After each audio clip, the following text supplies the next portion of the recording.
Let's take a look at the e-signature packets. So before we get into setting up the e-signature packet, let's take a look at what's happening in the workflow. So here in this workflow, I've got an application for an apartment, and part of the application is to generate a rental agreement here in this first document step. Then I have a conditional for if the renter has a pet or no pet. And if they do have a pet, I need to add a pet addendum to their rental application agreement.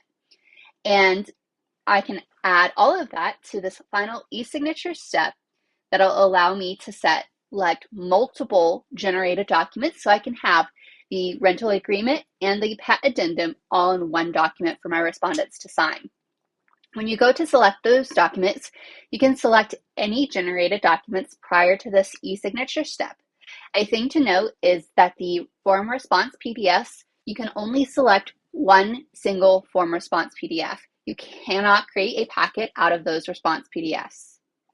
But once you have selected any of the generated documents you want to include in the e-signature packet, they will be listed here, and you can go through and assign the signer and set the notifications as normal. Now, what does this look like for respondents? Well, a respondent will receive an email with a link to review the documentation.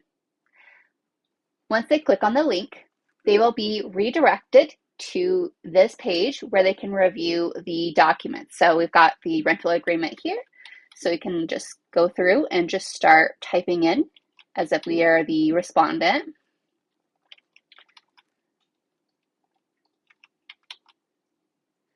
And then we have the first signature here.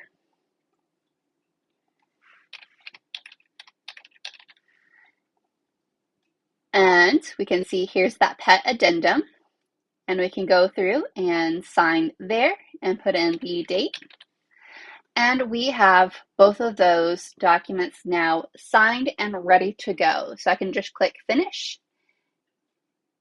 And the document is all signed. And once everyone has signed, I will receive that email with that e-signature packet. And that is it for e-signature packets. If you guys have any questions, feel free to reach out or let us know. Thank you.